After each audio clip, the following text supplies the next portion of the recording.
He don't need no introduction. It's Maurice Clarett. Welcome, man, and thank you for taking. Oh, shit! Damn!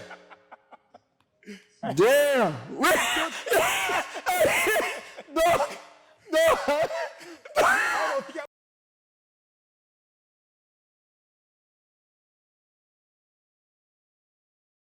About the UCONN relationship. We know your football accolades, and you've become an entrepreneur and a businessman. But the one thing that you're doing now that I really want to talk to you about is that relationship with you and the the basketball program. Can you talk about how that came to be, and how did you get attracted to? You just keep getting attracted to winning situations. Yeah. No, what happened was that the coach had heard me on a podcast, and I don't know if he was just leafing through random podcasts or what he heard, but he heard me doing an interview. It doesn't matter, if you have a huge platform, small platform, information is shared, Right. In many different forms in this day and age. And so they had booked me to come in, and he wanted me to talk about just my story to the guys, but more so persevering out of a bad situation into a big good one. Because when I first came to UConn, mediocre team, middle of the road team, they didn't have a bunch of wins. Danny Hurley wasn't the Danny Hurley that we see now. Right. But he was just trying to, implement his beliefs. And I believe in some capacity, the transition or transformation he's seen me make, it was probably symbolic to his team to say, even if you're in a crazy situation now from a team standpoint, we can graduate and get to, obviously where we need to be. And so I shared my story with him. And after I was done, he said, hey, could you just come on a monthly basis and connect with the players?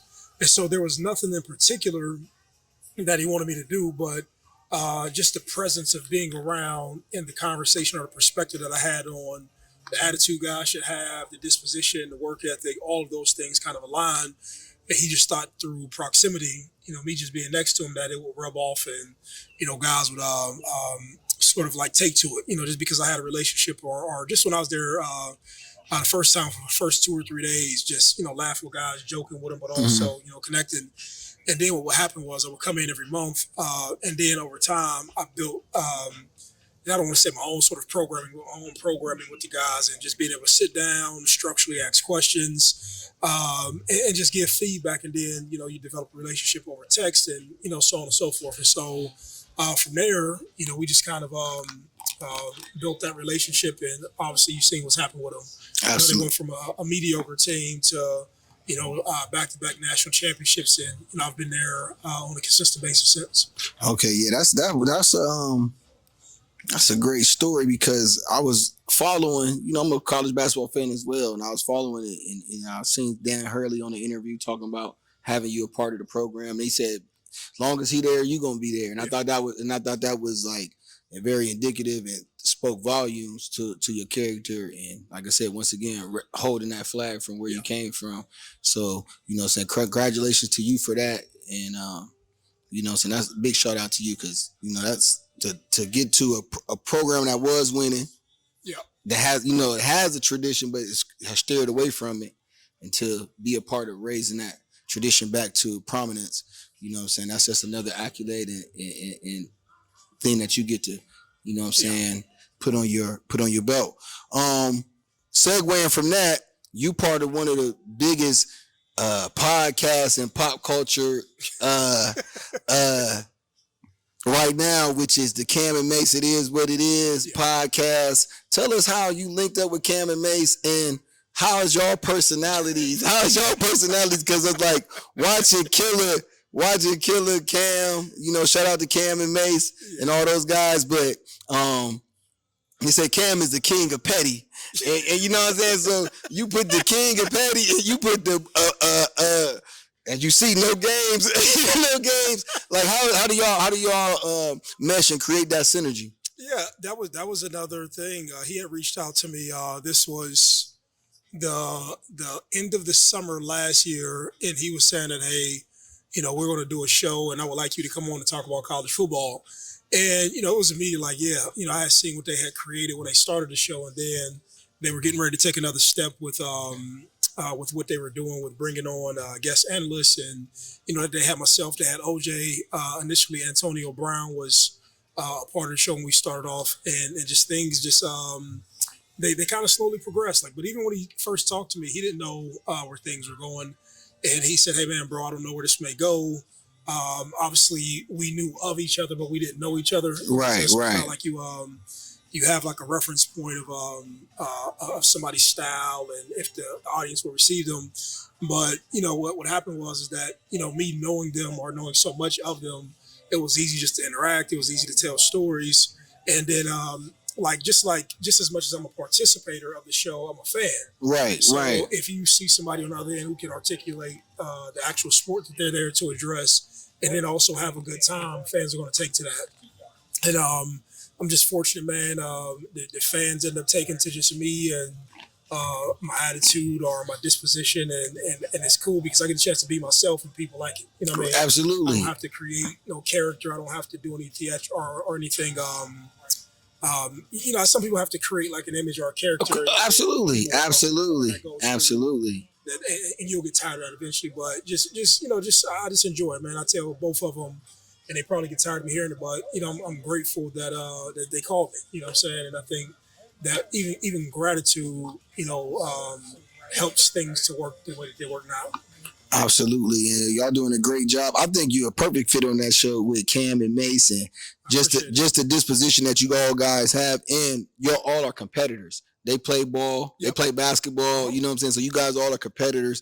So I think you fit absolutely well.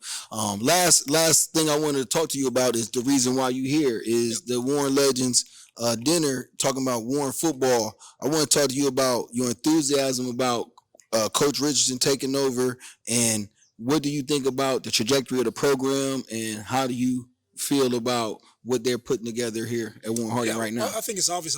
I'm happy and proud. I want to think anybody who has their position coach, you develop a personal relationship with him, and we have had a relationship for over 20 odd years. So as years go on, you want to see this person's career rise and them get a chance to have a shot at basically being a head coach somewhere.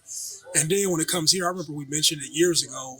He didn't know if it could happen, but now he had his opportunity to make it happen. Right. And there was a bunch of people who wanted to see him in this role, and they know the influence or the impact he could have on the community. And that was just great that was set. But for me, this is my first time back in 20 odd years. You know what I'm saying? Yeah, okay. Just, getting back into the fold and getting excited about it and wanting to come back and wanting to see games. And just all of the other people who have had a positive impact on myself and the kids in the community, be it Coach McDaniels, Ed Glass, and just Coach Ungaro, and all these other people who I know that will bring value to the brand and bring it back to where it needs to be. You look at the facilities and you ask yourself, what could it be? You can bring in talent. You have homegrown talent here you can raise up. You have kids that you can bring from the area who may want to play here and play in the stadium and play at the field. But I don't know, man. Warren has. I don't believe if I didn't spend my high school years here or have the coaches that I had, I wouldn't be where I'm at. You know what I'm saying? Absolutely. And there's people who, Bobby Delmuti, Nick Francos. There's a ton of people in this community who assisted me in becoming where I want to be. But to see those people in place now in more authoritative roles, Mr. Trina, Paul Trina, was the athletic director here for a number of years. Right. And these are people who impacted my life, and be it if they was giving you a meal or assisting you in any way, these people helped to change my life. So to see Coach Rich get his opportunity, I'll do anything I can within my power and within my time availability to help him succeed. I think that's why you see a lot of people here now. It's the same thing. They wish that, the best for him, and they want to help him and see him succeed. Absolutely. The community is definitely galvanized, and we're happy to have you back in the area. With UConn, it is what it is. I know you got a gang of other business ventures and your family to take care of. I remember you mentioned on the podcast the reconciling, slowing down, since you've been getting everything going. So I'm not gonna hold you because I know you're busy. I appreciate your time. I appreciate you coming back to the. We good this time. Hey, Maurice Clarett, Between the Lines with Coach Stella. Give a shout out to Coach Danny Stella. He was supposed to be here, man. He wanted to talk. My man. Yeah. He had his daughter's birthday, Okay. but he couldn't be here. He wanted to be here to rap with you. Yeah, give a shout out to Coach Stella, man. Make sure you tune into his podcast. We've been doing the podcast. It's the second season. Between the Lines with Coach Stella, we covering Northeast Ohio high school football. So make sure you get in tune. Daddy, yes, sir. You Yes, sir. know what I want to shout out before I go? You got to Yes, shout sir. out the Warren legend, my man Worm. Worm. If it wasn't for Worm, I wouldn't know anything about what was going on. Man, shout out to Worm, man. Shout out to Worm. He's the biggest Warren football fan that I know. Hey, and guess what? We loving that, man. Shout out to Worm. Shout out to Coach Stella. We used to rap here. Maurice Clarett, Interviews TV.